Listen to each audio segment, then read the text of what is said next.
शाहीन बाग में हमने जब प्रोटेस्ट करना चाहा 40 फुटा रोड पर, तो पुलिस ने रोक दिया, कहा परमिशन नहीं है, दिल्ली के हालात ठीक हैं, आप लोग ऐसा काम ना कीजिए, प्रोटेस्ट ना कीजिए। और जब हमारे कुछ मेंबर्स ने नारा लगाया और प्रोटेस्ट शुरू किया तो 3 मेंबर्स को हमारे उन्होंने डिटेन किया है कि आज़ादी के बाद से लेकर आज तक इस तरह की सूरत हाल इस मुल्क के अंदर पैदा नहीं हुआ। वो पैदा क्या हो रहा है कि आरएसएस बीजेपी की जो नज़रियात हैं, उनके जो ख़यालात हैं फसादी जहन का, वो आम हिंदुओं के अंदर अब घर कर गया है। इस जुर्म के लिए आरएसएस बीजेपी पर मुकदमा दायर होना चाहिए, इन्हें सज़ा मिलनी चाहिए कि क्यों एक पुरअमन फ़िज़ा को ये फसाद में बदलना चाहते हैं, क्यों अच्छे भले लोगों को ये फसादी बनाना चाहते हैं। स्वागत है आप सभी का मिलर टाइम्स में, मैं हूं आपके साथ शान अस्कर। अभी हमारे साथ मौजूद है पीएफआई के स्टेट प्रेसिडेंट परवेज़ अहमद। जिस तरह से रामनवमी के मौके पर पूरे देश भर में हिंसा हुई, हिंसा के बाद मुसलमानों के घरों को, उनके मस्जिद को टारगेट किया गया। दूसरी सबसे इंटरेस्टिंग बात यह है कि इस हिंसा का जिम्मेदार पीएफआई को ठहराया गया। तो सर, जिस तरह से हिंसा हुई उसको आप कैसे देखते हैं? देखिए, रामनवमी तो हर साल होती है और होती रही है, लेकिन आज तक रामनवमी के मौके पर मुस्लिम इलाके से जुलूस का गुज़रना और इस्लाम और मुसलमानों को गाली गलौज देना, उनके ईमान, उनकी अक़ीदत को भड़काना, ये एक नया ट्रेंड है जो इस पूरे मुल्क में किया गया है। पॉपुलर फ्रंट ऑफ इंडिया के हमारे जनरल सेक्रेटरी अनीस अहमद साहब ने और हमारी पॉपुलर फ्रंट ऑफ इंडिया का स्टैंड है कि ये एक मनसूबाबंद तौर पर पूरे मुल्क में मुसलमानों के ख़िलाफ़ नस्ल कुशी की इब्तिदा कर दी गई है। लेकिन आप पे आरोप लगा कि आपने दंगा भड़काया है। नहीं, तो हम तो रामनवमी त्यौहार मनाते नहीं हैं, ना ही जहाँ जहाँ हुआ है वहाँ पॉपुलर फ्रंट ऑफ इंडिया मौजूद है, बल्कि ये आरएसएस बीजेपी के लोग हैं जिन्होंने ये फसाद किया है। और आरएसएस बीजेपी का काम ही यही है कि वो मुल्क के पुरअमन फ़िज़ा को फसाद में बदलना चाहते हैं। जब देखिए, एक ही वक्त में पूरे मुल्क के अंदर, खा वो बिहार हो, झारखंड हो, राजस्थान हो, दूसरे इलाक़ों के अंदर हो, मध्य प्रदेश के अंदर देखिए किस तरह से बुलडोज़र चला दिया गया दुकानों पर, पूरी की पूरी एक लाइन को सफाया कर दिया गया। एक नया ट्रेंड है जो इस मुल्क के अंदर फॉलो किया जा रहा है, वो ये है कि यहाँ कोई भी लॉ एंड ऑर्डर नहीं है। यानी लॉ एंड ऑर्डर के तहत अगर किसी ने इल्ज़ाम है, कल मैं डिबेट देख रहा था, उसमें कह रही थी एंकर कि मुसलमानों की तरफ से पत्थरबाजी हुई, तो पुलिस क्या कर रही थी? पुलिस को उन लोगों को अरेस्ट करना चाहिए था, उन पे कानून चलता, उन पे लॉ एंड ऑर्डर चलता, उनको सज़ा मिलती। कि इसके अलावा आपने अपने हाथ से सज़ा देना शुरू कर दिया और पूरे के पूरे इलाके को बुलडोज़र से तबाह बर्बाद कर दिया। मुसलमान नौजवानों को मारा पीटा गया, उन्हें गाली गलौज किया गया।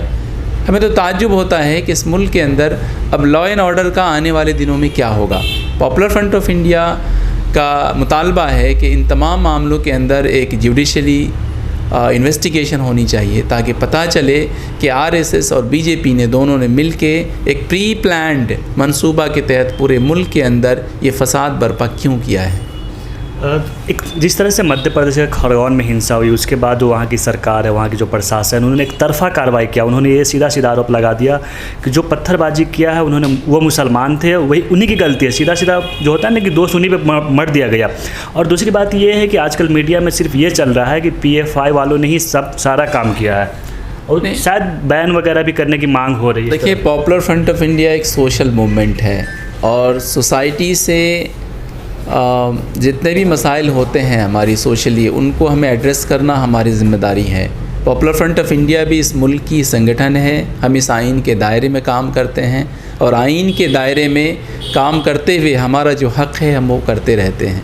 जो आपने ज़िक्र किया है भी जहाँ पर कि मुसलमानों ने पत्थरबाजी की है, देखिए मुसलमान आज तक हमारी इस तारीख़ के अंदर किसी भी गैर मुस्लिम त्यौहार को डिस्टर्ब करने की कोशिश हमने नहीं किया है, बल्कि गैर मुस्लिम त्योहारों का एक ट्रेंड है। अब देखिएगा पूरे इंडिया के अंदर कि गैर मुस्लिम जुलूस का ख़ास तौर से मुस्लिम अक्सरियत वाले इलाके से गुजारा जाना, मस्जिद की गली से गुजारा जाना, वहाँ पे डीजे का और ऐसे गानों का बजाया जाना जिसमें इस्लाम और मुसलमानों को जलील किया जा रहा हो, ऐसे वक्त में वहाँ पर फसाद होते हैं। और आप फिर ये कहते हैं कि नहीं पत्थरबाजी हुई है। पत्थरबाजी कहीं से कोई मुसलमान कर ही नहीं सकता, इस बात को माना ही नहीं जा सकता है कि मुसलमान पत्थरबाजी करे। मुसलमान क्यों करेगा? आपका त्यौहार है, आप मनाइए, खुशी खुर्रम मनाइए, लेकिन आप अपने त्यौहार में गाली गलौज क्यों करते हैं? आप अपने त्योहारों को मुस्लिम इलाक़ों से ही क्यों गुजारना चाहते हैं? और फिर उन लोगों को ही इल्ज़ाम ठहरा करके उन्हें गिरफ़्तार करते हैं, उन्हें मारते पीटते हैं, उनकी दुकानों को जलाते हैं। इस मुल्क के अंदर ऐसा लगता है कि अब इंसाफ मिलना बहुत मुश्किल है। Even supreme court of India के सामने सब कुछ हो रहा है। एक सीओ मोटो लेना चाहिए था उनको अपनी तरफ से कि ये मुल्क के अंदर क्या हो रहा है, लेकिन वो भी अभी तक कुछ नहीं लिया है अदालत ने। अभी आप लोगों ने दिल्ली में प्रोटेस्ट किया, तो क्या आप संदेश देना चाह रहे हैं यहाँ से? देखिए, पॉपुलर फ्रंट ऑफ इंडिया ने पूरे इंडिया में आज प्रोटेस्ट की कॉल दी थी कि जहाँ जहाँ मुसलमान हैं पुरअमन तौर पर सड़कों पर निकलें और इंसाफ का मुतालबा करें, इन ज़ालिमों को सज़ा मिले, इसका मुतालबा करें। उसी के तहत दिल्ली के अंदर भी, दिल्ली के 4-5 डिस्ट्रिक्ट्स के अंदर पॉपुलर फ्रंट ऑफ इंडिया ने प्रोटेस्ट का प्लान किया है। हर जगह डिस्ट्रिक्ट में प्रोटेस्ट हो गया है, सिवाय शाहीन बाग में। शाहीन बाग में हमने जब प्रोटेस्ट करना चाहा 40 फुटा रोड पर, तो पुलिस ने रोक दिया, कहा परमिशन नहीं है, दिल्ली के हालात ठीक हैं, आप लोग ऐसा काम ना कीजिए, प्रोटेस्ट ना कीजिए। और जब हमारे कुछ मेंबर्स ने नारा लगाया और प्रोटेस्ट शुरू किया, तो 3 मेंबर्स को हमारे उन्होंने डिटेन किया है। अभी भी वो पुलिस स्टेशन में है, शाहीन बाग के अंदर है जी। अभी देखिए, एक प्रोटेस्ट एक फंडामेंटल राइट है किसी का, यानी कहीं जुल्म हो रहा है, उस जुल्म के ख़िलाफ़ अगर आप बात करना चाहते हैं, बोलना चाहते हैं, तो अब उसकी भी इजाज़त इस मुल्क के अंदर नहीं होगी। तो फिर कैसा हमारा मुल्क एक सेकुलर डेमोक्रेटिक कंट्री होगा? कैसे हम लोगों को बताएंगे कि हम अभी भी एक बेहतरीन पूरी दुनिया के अंदर सेकुलरिज़म का सेटअप रखते हैं? ये बताता है कि इस मुल्क के अंदर अब आने वाले दिनों में जो हालात होंगे, शायद उनको तसव्वुर में लाना बहुत मुश्किल होगा। सर, जो दंगा पीड़ित है, जो जिसके ऊपर अत्याचार हुआ है, उनके लिए पॉपुलर फ्रंट ऑफ इंडिया क्या कर रही है? क्या उनसे पॉपुलर फ्रंट से उनकी क्या उम्मीदें हैं सर? अभी जहाँ जहाँ जो कुछ हुआ है, हमारे नेशनल जनरल सेक्रेटरी ने कहा है कि हम उनको कानूनी तौर पर मदद फराहम करेंगे। जो भी लोग चाहेंगे कि पॉपुलर फ्रंट ऑफ इंडिया हमारे लिए केस लड़े, हम उनको पॉपुलर फ्रंट ऑफ इंडिया उनको मदद करेंगे, जिस तरह चाहिए हम मदद करने के लिए तैयार। लीगल से लेकर फाइनेंशियली सब जो भी जैसे रहेगा। फाइनेंस देखिए, मुस्लिम आवाम ख़ुद इस कदर आई थिंक ख़ुद कफ़ील है कि अपने ही लोगों की वो मदद कर सकती है, और पूरा का पूरा निज़ाम ही ऐसा चलता है इस मुल्क के अंदर कि जितने भी रिफाही और फलाही तंजीम है, सोशल मूवमेंट है, वो सब लोगों के चंदे से ही चलता है। उसी तरह पॉपुलर फ्रंट भी चलता है। पॉपुलर फ्रंट किसी को अगर माशी तौर पे कुछ मदद करता है तो हम आवाम से ही चंदा करके ले करके देंगे, और ये हम करते रहे हैं, चाहे वो कुदरती आफात रहे हों या मैन मेड प्रॉब्लम्स रहे हों, जैसे रियॉट्स इस मुल्क के अंदर रहे हों, दिल्ली के अंदर नॉर्थ ईस्ट का राइट रहा हो। यहाँ भी पॉपुलर फ्रंट ने बढ़ चढ़ के मस्जिदों की तामीर की, लोगों के घर बनाए, लोगों को फिर से उनको जो काम धंधा करते थे उनके अपने पाँव पे खड़ा करने की कोशिश की है।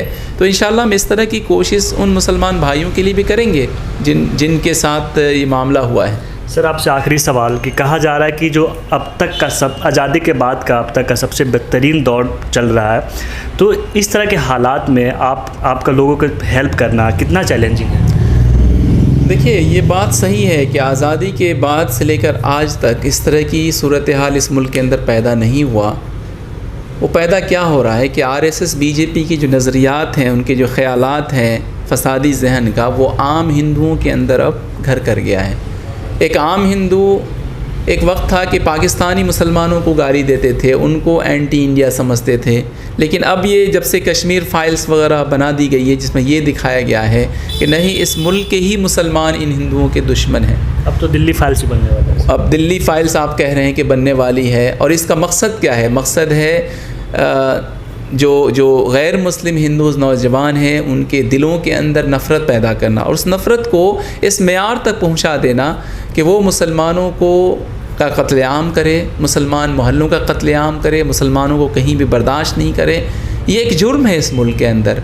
इस जुर्म के लिए आरएसएस बीजेपी पर मुकदमा दायर होना चाहिए, इन्हें सज़ा मिलनी चाहिए कि क्यों एक पुरअमन फ़िज़ा को ये फ़साद में बदलना चाहते हैं, क्यों अच्छे भले लोगों को ये फ़सादी बनाना चाहते हैं। इसके लिए हम सबको मिल के काम करना होगा। देखिए, मुसलमान इस मुल्क के अंदर 20-25 करोड़ हैं, SC ST है, और दूसरे सेकुलर एंड डेमोक्रेटिक लोग हैं, वो अभी भी खामोश हैं इस पूरे मसले पर। हम उन्हें भी रिक्वेस्ट करना चाहते हैं, उनसे भी, कि देखिए अगर अभी वक्त है जागने का, अभी नहीं जागेंगे तो एक कहावत है देखिए बहुत पहली, कि वो एक मुसलमान के लिए आए थे, मैं मुसलमान नहीं था इसलिए मैं कुछ नहीं बोला।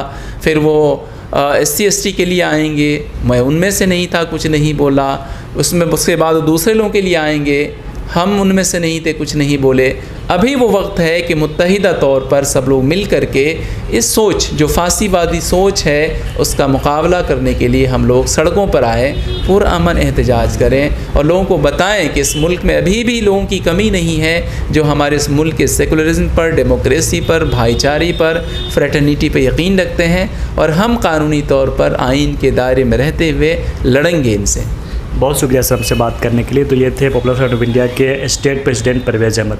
हमारी वीडियोस देखने के लिए बेहद शुक्रिया। मिल्लत टाइम्स की खबरें पढ़ने, सुनने और देखने के लिए गूगल प्ले स्टोर से ऐप डाउनलोड करें। यहां आप उंगली की क्लिक में पढ़ सकते हैं 4 ज़बानों में न्यूज़, उर्दू, हिंदी, अंग्रेज़ी, बांग्ला। आप ऐप पर मिल्लत टाइम्स की वीडियोस भी देख सकते हैं। अगर आप YouTube पर देख रहे हैं तो रेड बटन को दबाकर चैनल को सब्सक्राइब करें और बेल आइकन ज़रूर दबाएं। फेसबुक पर देख रहे हैं तो पेज को लाइक और फॉलो ज़रूर करें। ट्विटर और इंस्टाग्राम पर भी मिल्लत टाइम्स को फॉलो करें। मिल्लत टाइम्स की स्टोरीज हासिल करने के लिए टेलीग्राम और व्हाट्सएप पर बराह रास्त हमारे साथ जुड़ सकते हैं। हमारे काम से आप मुतमईन हैं तो इसे जारी रखने और मजबूत बनाने के लिए हमें सपोर्ट करें। स्क्रीन पर दिख रहे और डिस्क्रिप्शन में दिए गए अकाउंट नंबर पर मिल्लत टाइम्स को अपनी रकम भेज सकते हैं। अगर आपके इलाके का कोई मामला है, आपकी मसाइल को मीडिया में जगह नहीं दी जा रही है तो हमें ईमेल करें या व्हाट्सएप पर मैसेज करें, हम उठाएंगे आपकी आवाज़। मिल्लत टाइम्स मतलब मजलूमों की आवाज़, नफरत के खिलाफ जंग, फर्जी खबरों से निजात। www.millattimes.com